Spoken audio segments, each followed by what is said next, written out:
Good evening and welcome to the Business Day. I'm Javon Keys.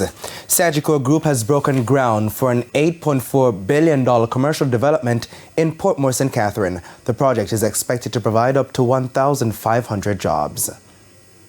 Sagicor has earmarked 30 acres of land in the Bernard Lodge area for a new development. We're introducing approximately 300,000 square feet of commercial space, creating a vibrant ecosystem that not only encourages business activity but also stimulates local economic growth.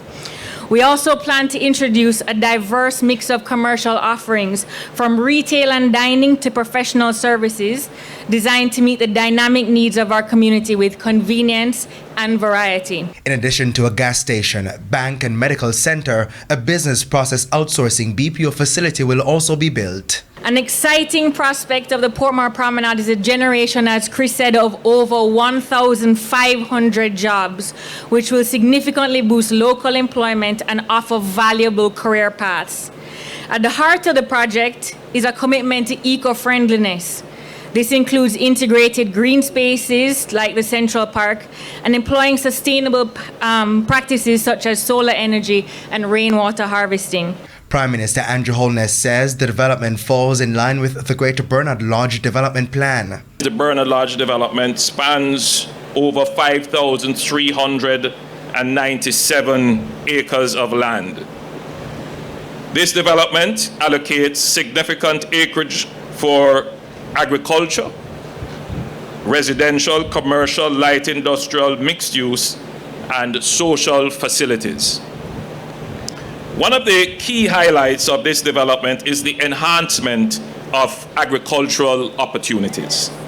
We are increasing agricultural leases, creating new subdivisions for agriculture, providing rental concessions to relocated farmers, and equipping them with state-of-the-art technology. He says utility upgrades are also taking place as part of the area's development.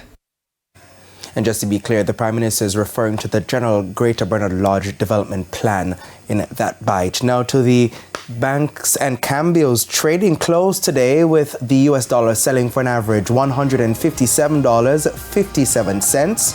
$117.08 is the going rate for the Canadian dollar.